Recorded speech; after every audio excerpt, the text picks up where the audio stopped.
Hello, everyone. Welcome back to another episode of Parenting is Easy, Said No Never. I'm your host, Chananya Abraham, and I just want to first shout out everyone that has sent messages through our social media, through emailing, which is parentingiseasy@gmail.com. Really helped us get so many different points of view that I think are really helpful, and I look forward to being able to work on these new topics that you guys have sent in. So thank you so much for that. So today we have an awesome conversation that I had with Kellie, who is a mom of one and who unfortunately lost her husband and also her mom. Her mom while she was pregnant, and her husband within the first year of her son being born. And I think there's so many areas when it comes to grief, when it comes to loss, when it comes to how to navigate things, both personally, which is a big thing that we talk about, and also with our child, and also together.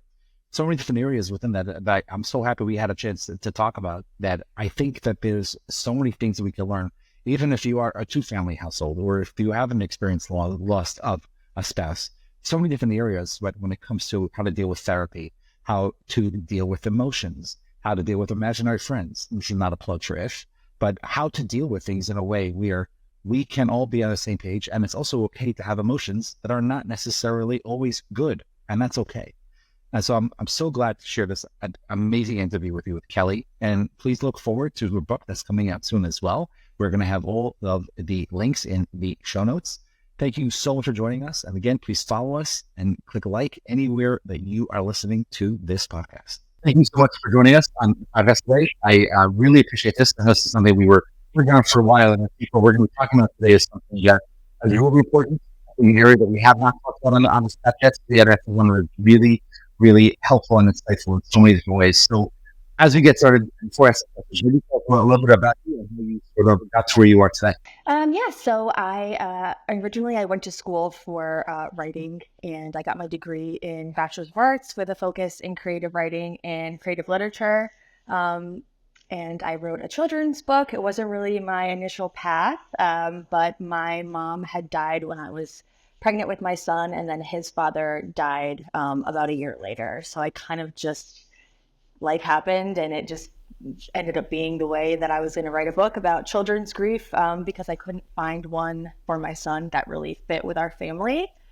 So It's pretty kind of just, happened.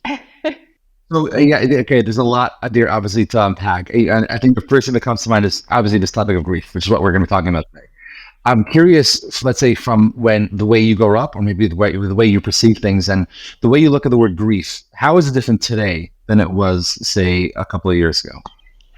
I don't think it's that different. I mean, I never experienced any big losses until I was probably like 12 or 13. I don't think death was really talked about a lot as a kid. I think now more so I'm seeing, more open dialogue with therapy, and, everyone's lives are just so different now, the way technology is and social media. But I mean, even for my son, like I didn't see a lot.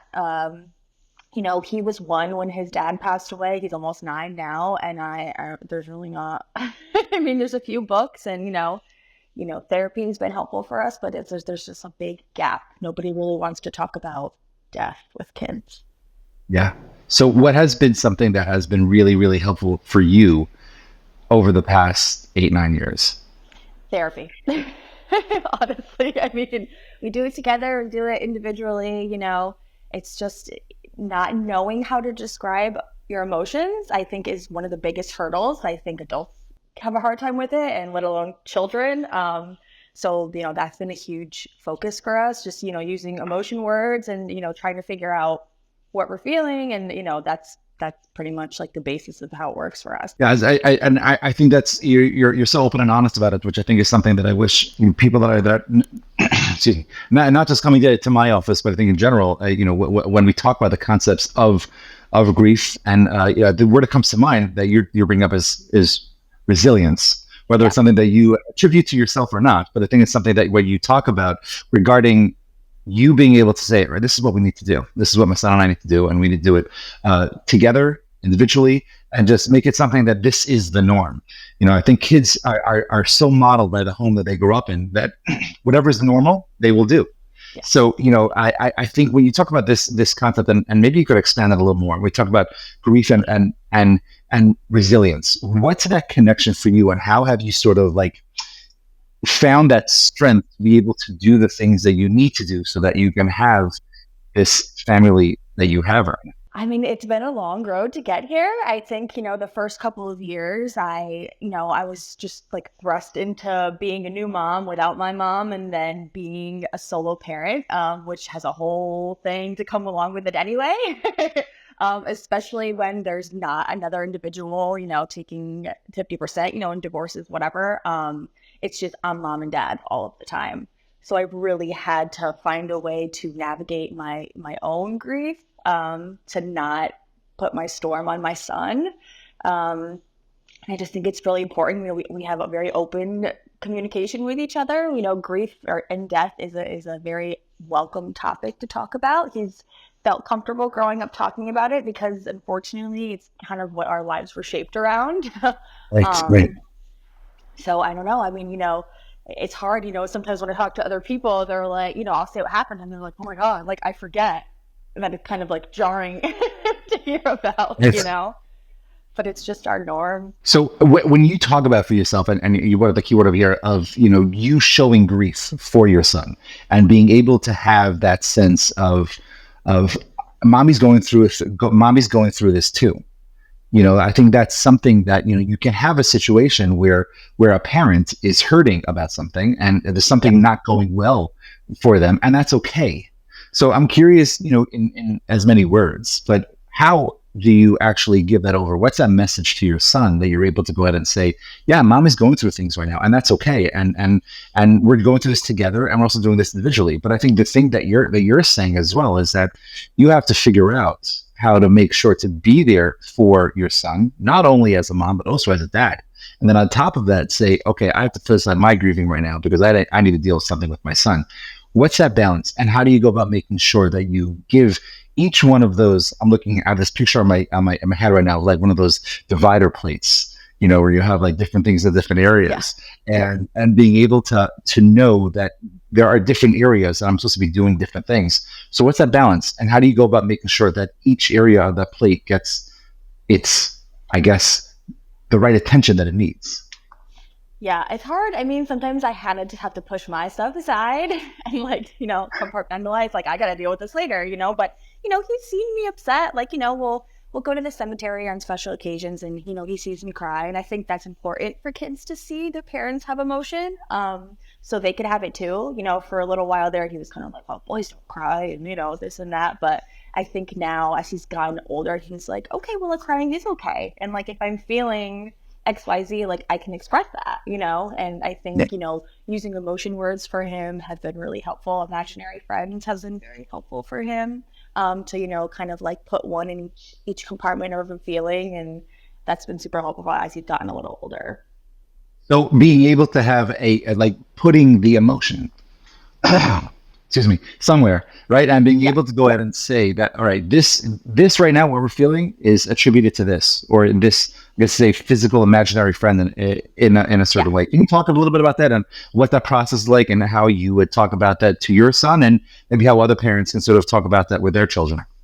Yeah, I mean, he's gotten big into the imaginary friend thing, I think, because that movie that came out this year called If, which was super cute. But, he'll come up with an imaginary friend and he'll design like a certain drawing of them. And he's like, okay, when I'm feeling nervous, like he's going to be there. If I'm, he did swimming lessons. He's like, if I'm scared to go underwater, he's going to be there with me watching to make sure that I'm not scared. It's so, if I'm angry, this is the guy I'm going to talk about. Or if I'm happy, it's, if he has one for each, which has been super cute, but it's also really helpful.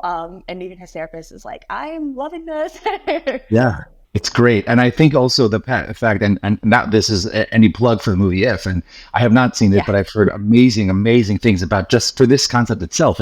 It can make a imaginary world, which is such an important part of the developmental for a child, especially if they need it for something as in grieving, so that they could associate it and feel comfort and feel good about themselves. Yeah. And it's so helpful. So there's a certain amount that it's very, very necessary for a child to have. And at the same time, and I'm not sure if it's something that you've thought about yet, or maybe with your therapist, or maybe something to think about for the future, there's a certain time as well to have a transition to come out of that. And for it to be something that it's not necessarily something that we would associate it all the time. I'm curious if that's something that you thought about, or is that something that is on the table for the future? And how would you go about transitioning from the way to associate grief with this imaginary friend and then maybe going towards something else and processing it out in another way. Yeah, we have talked about that. He's been very interested in writing, just because of all the commotion of my book coming out. He's been writing his own books, but I think we talked about journaling a little bit as he's gotten older to, keep a journal of, his feelings if he's not wanting to talk about things. So I think as he gets older, I think that might be his route. That's amazing. That's amazing. I think that one thing, at least, hearing you talk about like different things over here, whether it's an imaginary friend or journaling, I hope parents are realizing this, that there is no one way that is the right way. There's a way that works for your child.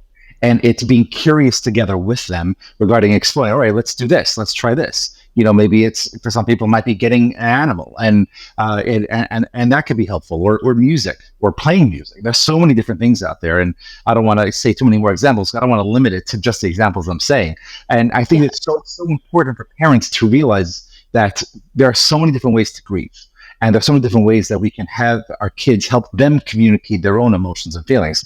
And I'm curious, when we talk about resilience, I mean, that's we started with regarding resilience of self and how to deal with grief, but we're dealing with the resilience aspect of a child having to deal with things on their own regarding the things that they're dealing with. I'm curious, how would you go about talking about that with a parent that would allow them to be able to explore on their own, but with, mom or dad being able to be on the sidelines so that they can have that self-identity and autonomy with their own feelings? Yeah, I mean, I think just be as open as possible about how you can age appropriately with death, depending on what had happened. But, for him, it was a different circumstance because his dad died when he was so young. He doesn't really remember him. So he kind of had to grieve this person that he never really knew. He has like little glimpses of memories, which was wild to me. Like he'll say like certain events he can remember of him, but he has to fully learn about him through me. So, he is grieving it like, well, why don't I have a dad? And like, why does this person have a dad? Can't you just go and buy one? Like, it's like their little minds are so amazing, but they're just so innocent. You know what I mean? But if you talk about those things, innocence is not going to go away. Right. It's just going to, build their character on the inside. I think, I never wanted to keep secrets. I always wanted him to be really open about his questions, and, even if they were hard ones. It's right. Just, I want him to be a man who is secure in his feelings when he's older. Like he doesn't have to hide things from a partner or family, whatever. Right. I think that's, so well said regarding making sure that he's able to be the best version of himself in that sense. And, I think one thing you were talking about before, which I would like to delve in just a little bit deeper, when you talk about needing to be mom and dad, and sometimes as a parent, it's hard enough playing our own role. Now you're in a position where you have to play two roles. And I'm curious how do you even go about making sure that he's getting what he needs from both aspects of things, but I'll say even more importantly, how does mom make sure that she's doing what she needs for herself? Because wearing a mask is okay for a little bit, but sometimes having to wear it for like long periods of time can be really hard. So how do you go about balancing it within yourself first before you even separate it? And I'll talk about dealing with your son separately. Yeah, I mean, self-care is very important. I definitely put that aside for a long time. I think as a solo parent, especially as a widow, it's just such a complicated situation, because when you're a mom or a parent in general, you kind of get lost in being a parent, and it kind of becomes your identity a little bit until you kind of snap out of it and you're like, whoa, like I had a life before this. Like I can still be that woman or that person as a parent. And I think it took a really long time to find that person again, just because of losing my mom and then his dad so closely together. But I self-care is so important. Like I make time to go to the gym, you know what I mean? I make time to sit down and read a book, go outside, whatever I have to do. But I think if I take that like hour a day that I could find, it definitely has helped tremendously. It's awesome. No, it's all, and I love the fact also that it's not one thing. It's not like I need to do this every morning. If I don't do this, then my day's screwed. It's more like there are different things that I can do at different times. It's sort of like, the way we deal with food or sleep. We're not going to get the same thing every single day. So we have to be able to adjust. When it comes to self-care, it works the same way. And when you talk about this, making it more of a priority, when did you start saying, well, I need to do this? Because it's sort of the fuel that lets the the mommy engine continue by doing the self-care. So what was that point where you realized that this is really important, and taking care of myself is something that is of just as important as priority of making sure that my son has done his dinner in a certain way. So how do you make sure that it's there? I just put it in my schedule. Like, I go around my work schedule, around his school schedule. Like, I just have to find, even if it's at 9 o'clock at night, like, I'm going to get on the Peloton, or I'm going to do yoga or something like that. Like, I just have to do it for my mental health, because there was many years, of the first years of his life where I was miserable. I was very lost. I didn't, it wasn't my plan to parent alone, but that's I was just pushed into it. So it took me a really long time to navigate a journey, and it still does. It's still not easy. Like, I don't think I'll ever get used to having to parent with just me. It's just, it's different for everyone. I think people don't give themselves enough grace, and I think that's really important. Yeah, that is very important. And I think the way I talk about it in my office is that inner self critic, which we all have. And sometimes it's very loud, and sometimes we know how to say, shut up. Sometimes we don't. And I think that's important to sort of know that what's happening right now. How am I feeling? And where do we go with that? And the way I talk about it, at least in my office, is, can we make a U-turn right now? Can we go inside and see what's happening? Where are we? And how can we make sure that we're dealing with everything that we need to, and taking care of ourselves? And like you said, going on the Peloton, just doing a little of yoga goes so far regarding everything else that's going to get taken care of. And, the example I like talking about in my office is, you can have the best car in the world, but every now and then it still needs to be shut down. We still need to be able to make sure that it's has its rest. And that's really, really important. And I think that goes without saying when it comes to parenting, which is a lot more important and more expensive than a car in many ways, making sure that we're doing those things that are also so important. And, I think I can't stress it enough when we talk about that self-care, of how important it is. And how do you make sure also that as much as you're taking care of it for yourself, but you make sure your son has it as well, and he has his things. That's not necessarily about that imaginary friend and about making sure that he's dealing with those things, but he also has his own priorities. And there's so many things to balance, but I think at the same time, making sure that, as you could say, his engine is shut off like a 9-year-old can in a certain way. How do you make sure that it's balanced for him properly as well? He's very scientific minded. He's very a routine person. Like, he's like a little old man sometimes. It's so funny the way he likes to regiment his day. But he plays guitar, he does swimming. Like, I can tell if he's in a funk, which is very rare for him. He loves to talk about happiness. You know what I mean? Like, that's big for him. And I don't know if that's like he's overcompensating for something, but it's just, he has this thing. Like, he just loves to do what he does. And, we spend time and do things on the weekends when he's out of school of what he wants to do. And sometimes he just likes to sit around the house and be like, I don't want to go anywhere. You know what I mean? And that's what we do. We'll sit at home. That's free. Exactly. That's awesome. That's really awesome. So, my next question was going to be sort of like, how do we teach resilience to a child in a certain way? But it sounds like just by being there with them and being able to have a certain conversation, that goes so far in itself. Being able to make sure that they're getting their needs met, and when they have a certain thought and they talk about something, that itself is great. You were talking about happiness, and about that being something that your son is able to be aware of and understand and want to be able to work with as much as possible. Is there a book or something out there that you found that has been helpful when it comes to talking to a child about happiness? I wouldn't say there's a book. I think for us, when we do therapy sessions together, we have had a large list of vocabulary words for each emotion. And that's been super helpful. He loves to stay in the happiness category. He's a little fearful of the other, but he's grown to understand what sadness and mad and all of that is, all the words that come with it. Right.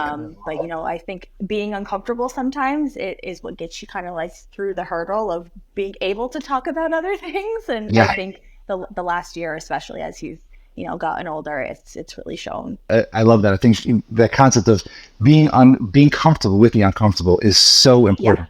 And it changes with different ages and different emotions, different situations. And I know, at least in therapy, and you might be familiar with this, something that we talk about is the biopsychosocial theory of things. Our biology, our psychology, and our sociology is different in different situations. Specifically talking about our biology and our makeup of who we are, what's happening to us physically. We talk about our sociology, what's happening around us, and we talk about our psychology. Those three things and the recipe of those three things is different every single day. And we want to make sure that we're dealing with it in the best way possible. And sometimes just being able to to sit and do nothing or just stay home is the best recipe for today, and making sure that we're doing it in the best way possible. That's awesome. And I think a parent knowing that, whether you're a single parent or even if you're a multi-parent household, to understand the concept of being able to, that's okay to be here in this type of situation, I think is really, really helpful. And at least from our conversation, the way it's going, it sounds like, just being able to hear from you how you've been able to navigate and do certain things. It's also sort of helped your process of being able to write and be an author in a certain way. And I'm curious if you can talk about what that process has been like of being able to have all these feelings and emotions inside, but yet being able to go ahead and put it down on paper in a certain way. Yeah, I mean, it kind of was a book that just kind of happened by accident in my mind. We were laying in bed one night when he was like, God, 3, and it just kind of popped in my head, and I just wrote it in my notes app on my phone. And, I had finished school I went back to school when he was like really little. I had like a year left. And, I got my bachelor's and I was like, I have to do something with this. You know what I mean? And it kind of just happened on my phone one night in the middle of the night when he wouldn't go back to sleep. And now it's here, and it's crazy to, he was a big part of it. And, the character looks like him, and he helped me take a lot of illustrations, and it was very hands-on with him, and he loved that he got to be a part of it. So it's been a really cool experience.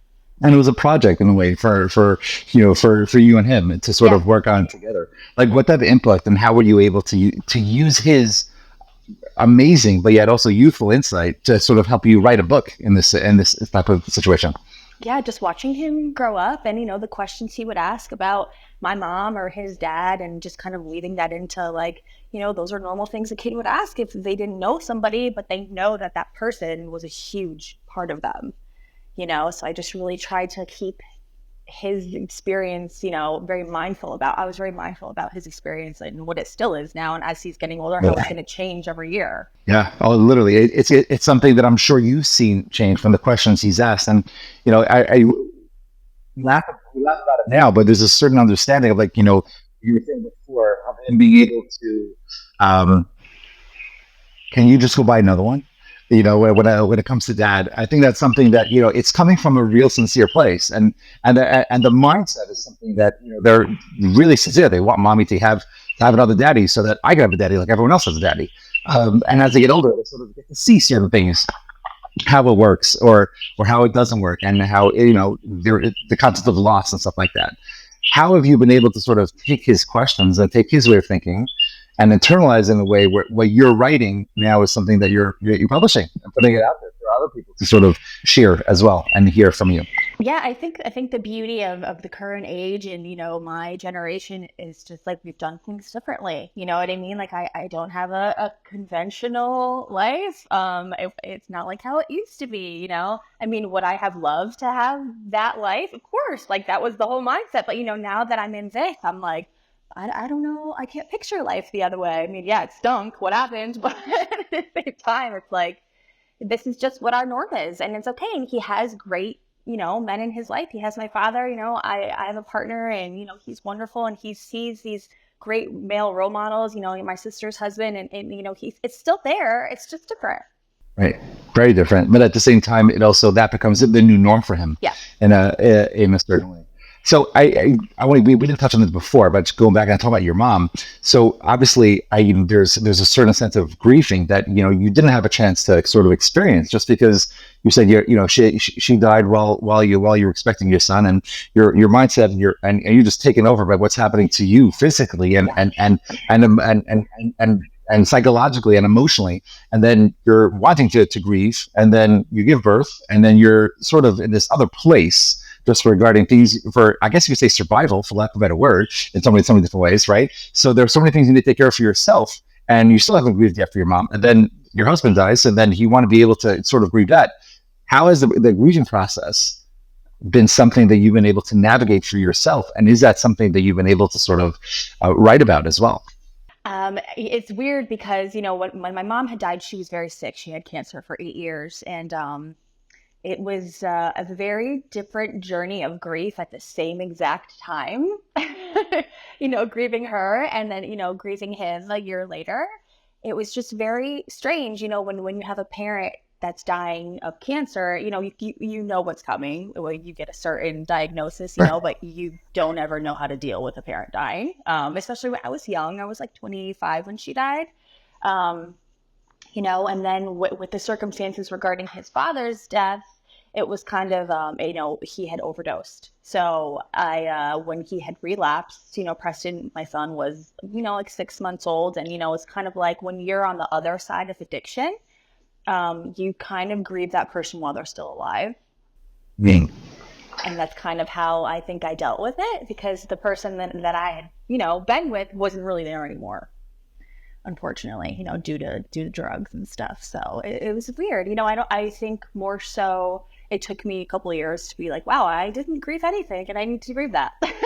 Yeah, and that's a very good point. And it sounds like you sort of like you took that memory, sort of put aside, or like maybe this is to be filed later, so to speak, where like maybe this is something that we'll sort of deal with it in the right time. And then this is where it sort of leads to the next question. We talk about the concepts of legacy and memory. So let's start with your husband first, and your son's dad. And yes, he was going through this horrible sickness that he was dealing with, and he had a relapse. But at the same time, the memories that you want your son to have are positive. So how do you go about compartmentalizing in a way where his dad is still his dad and it could be on a pedestal, but at the same time, making sure that he understands what happened in the right way, shape, or form for his age and appropriately. How do you go about juggling that?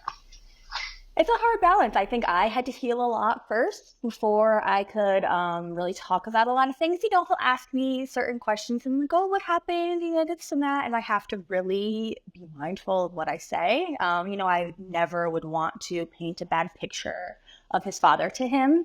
Because I am the only person who can tell him about him. So, it's been hard to really explain, that dad's brain was sick, and, that's just the most appropriate way to put it for an 8-year-old at this time. And then just tell him stories about like if he has questions, but it's just, a lot of navigating my own grief and just taking a minute to really collect my thoughts before I actually answer the question. It's so beautifully said. And I think, realizing the biggest thing I'm taking away from this regarding parenting, and, my wife and I have 5 kids. And I think that the biggest thing that you talk about is asking questions and embracing questions and encouraging questions, because I think that's one of the most important ways to deal with emotions, to deal with our thoughts and anything we need to express. There's no such thing as a bad question except for the one not asked. And there your son is asking a question. I mean, just the fact that you ask a question, why don't you just go get another one? Like there's some vending machine out there where you can buy another dad. But I think the concepts that you've allowed him, you've invited him to live a life of asking questions that has allowed him to grieve and process the way he has. And I'm sure that's been so helpful for his growth and how he's dealing with things, whether it's from the spouse that you're currently with, or your dad or his uncle. There are so many different things that he can associate with a positivity because of the life that you've given him. And I'm curious if you could talk for a minute about how a parent can make sure to give that segue or that permission to a child to see those things when there is some negativity that might be involved in why a parent is not around anymore, whether it's in loss or whether it's in divorce. And making sure that there's a way to be able to talk to the kids where, yes, there were maybe some flaws, but it doesn't mean that the person themselves was a bad person or they are a bad person. How would you go about talking to parents about that? I think it's just really important that if you talk to a friend or if you talk to a therapist, that you learn to not, to really put your stuff aside if you have any animosity towards that person, in a divorce or if it's lost, has what it's hard. I mean, there's time if I'll vent to a friend and be like, you know what I mean? But like, I'm not going to do that to my son, like I just want him to have a peaceful, loving, happy home. You know what I mean? That's been so important to me just because the first year of his life was really hard, it's just so important to me. And I love that he's just, sometimes I'll just sit and watch him and I'm like, he has such a peaceful life. And I'm like, I did so good. You know what I mean? Like, That's awesome. it's I'm so been, glad you can see that, and you show grace and gratefulness to yourself that you can see that. It's really really amazing. I mean, and there's so much research out there that shows that trauma for a child can even be in utero, it can be in infancy when they don't have memories, but they can still feel and hold on to that trauma. And I think the ultimate opposite of what trauma is connection. Yeah. That is the antithesis of what trauma is. So when we embrace it, I know the way I talk about it in my office is the same way trauma happens because of relationships, for the most part. So that's like PTSD and more, stuff like that. But for the most part, trauma happens because of relationships. The way we heal from trauma is through relationships. Yep. So you created a world where you're able to go ahead and see your son in a light. We're like, oh, damn, good job. And I think that's like so amazing that you have that feeling within yourself, which also shows, and the thing that stood out to me as you were saying that also means that shows the work you've done on yourself, so you can actually say that. Because if you were wearing very, very dirty glasses, you would not be able to see that within your child. And this goes back to what we were saying before, that in order for us to make sure that we're doing the best job is to take care of ourselves and having that self-care, going to therapy, embracing that, because that is the first step to cleaning our glasses to make sure that they're clean enough so that we can see the things within our child. And to say that, there are going to be bumps in the roads, and that's something that is very much a part of what this journey is. And I'm curious if you can sort of talk about that for a second regarding knowing there's going to be big crevices in the ground. There's going to be huge boulders to climb over, and making sure that we're dealing with them in a way that I'm not going to pass all the tests and I'm not going to get flying colors on every single thing that I do here, but I can do certain things well, and therefore that's what's going to keep me going. How would you talk to parents about the concept of that adversity regarding dealing with so many things that come up? And maybe there are specific things that come up that no one would have realized unless you've actually gone through things. Maybe you could talk about that for a second as well. Yeah, I mean, it took me a really long time to get to this mindset. I think I felt a lot of guilt the first couple of years that I wasn't doing enough as a parent, that I was too depressed or I was too sad to really like do it for him, And, I kind of just, one day I was just like, I'm done. Like, I'm not going to feel like that anymore. You know what I mean? Like, for what? Like, I didn't do anything wrong. You know what I mean? Like, we're only in charge of ourselves, but that's a reflection of your children too, as you're raising them. So I think, as he gets older, I think I just have to remind myself, like, okay, like we went through this and I got there eventually, like we'll get there again. I love that. And then it's also being able to sort of show him, hey, look what we did. And, I think that goes so far just regarding, yes, there's going to be things that are hard to climb, but yet we have each other. And we're going to do things together in a certain way. And now there's someone else that's you have a spouse that's sort of there that also comes into play. How do you go about making sure that there's a proper balance between paying that respect, knowing what his roles are as your spouse, but yet also wanting your son to have a father figure? How do you go about dealing and navigating that? Yeah, I mean, I think it's hard when, when a child loses a parent, and, to death, and it's just, they know that you have one dad, but like you could have someone in your life who can still be that figure for you. Like no one's ever going to replace him, but there's still someone you can talk to and go do fun stuff with. And they're always going to be there, no matter if it's grandpa or uncle or whatever, it's been really important. He's so aware of other people, their emotions and everything and their energies. And he's just like, it's wild to experience him, the way he connects to people. It's like on another level. It's I wonder where he so got cool that. He, but that's also really exhausting too, because, he's a big empath and I'm the same way. So it's like, he's had to really learn, like, when he's ready to be quiet or when he just wants to sit around and, who he wants to connect with and when he wants to. Like, he'll just be like, oh, can we FaceTime my uncle? Or, and stuff like that. Like he has his own thing down. And I kind of just try to follow his lead, we've been doing this together, me and him. We've been a team, Right. Yeah, and hopefully it's a team that's lasting for a very, very long time over here. I'm curious, like two more things just to sort of touch up on the subject. And there's probably so many different things that we can talk about over here. But the role of, I guess you could say, the the both cultural and maybe spiritual aspect that may come with someone going through grief. And I'm curious what that was like for you, and what would you talk about with a parent or parents that may be going through something that both the culture that their person is in and their own spirituality, maybe even religion, comes into play regarding dealing with grief and loss when it comes to a spouse and dealing with a child. Yeah, I mean, for me, I feel like we are more spiritual. I never really raised him with a specific religion. I kind of wanted him to just navigate that for himself as he gets older, and do his own research and believe in what he wants to believe in. I think it's such a hard topic because people believe in so many different things. You know what I mean? I feel like, he asks about prayer and, and stuff like that. Because people at school will talk about, oh, I'll praying for you, like, stuff like that. But it's just, I think everybody needs to figure that out on their own. You know what I mean? And if he needs the guidance, I will guide him. But I think he's very smart, and he kind of just is the type of person that's like, no, I'm going to believe in this, and that's it. You know what I mean? And how do you make sure that it's taken care of within yourself, so that you can have that comfy, healthy zone for your son, and dealing with so much loss and grief that you have over the past decade? Yeah, I think for a really long time, I was very angry. Yeah. And I had no interest in any spirituality or anything like that. And I had to really sit in that for a really long time. But I met like a really great group of women who, were really into, Reiki, and I did a lot of acupuncture, and that is what worked for me.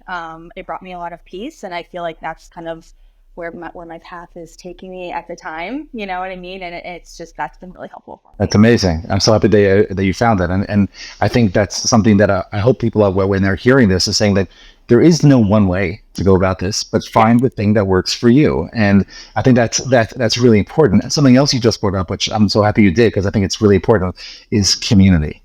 And I think that goes so far when we're in life in general, but specifically when it comes to grief, when it comes to loss, when it comes to parents going through things in general.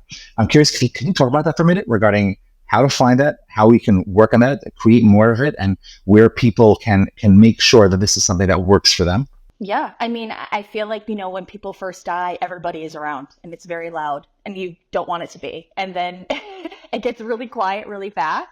And you're like, okay, like I need people around me. I'm lucky to have some childhood friends that I've known my whole life who have stuck by my side, and their families, But I think as you get older, as a mom, it's really hard to make friends, and you become friends with your kids, friends, moms, and everything. I've got a great group of those. But I also have other older women who I've met through my partner, who have changed my life. You know what I mean?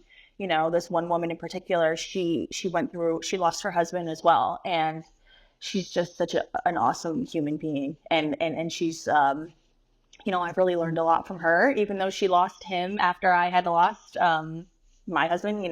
But I just think that if you could find a connection with someone, even if it's something similar they've gone through to experience, because not a lot of people are going to understand what it feels like to become a widow. You know what I mean? Especially when you're younger.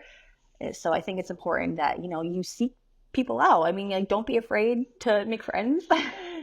And get out of that zone. I think the thing that, and I just I follow James Clear, the one who wrote Atomic Habits, which I highly recommend. And not a plug for this, but it's something that can be really helpful. And it was an email that just went after him saying that when you're having that funk, to physically move and to go around, do a short yoga video, find something on YouTube. This is sort of or listen to some relaxing music and go for a walk. When the body gets moving, it's much harder for the mind to stay still. And I think that was such a profound statement to hear. Actually, is what you're saying, is that it's going to get quiet, and if it does, or if it is quiet, move, get out there where it's not quiet, do something. Now, we're not. Yeah. I don't think what you're saying here, Kelly, is that go to a rave party. That's not that you're saying as well. Those days are over.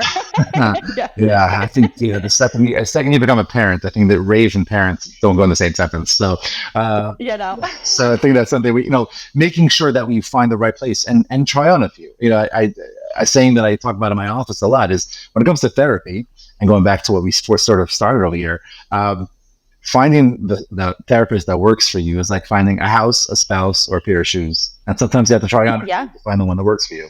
And I think when it comes to finding your community, and like you're saying, there's so many places that we have nowadays. Thank God that like we didn't have a decade ago probably as to what we have today regarding finding your community and going on social media, finding those things that can be helpful to you and in your neighborhood where you are. And sometimes you can find things that are online. There's so many amazing opportunities for us out there to find that community. And I'm glad that you did. And I think that's something that every parent that's going through something, especially going through grief, is something that is really, really important.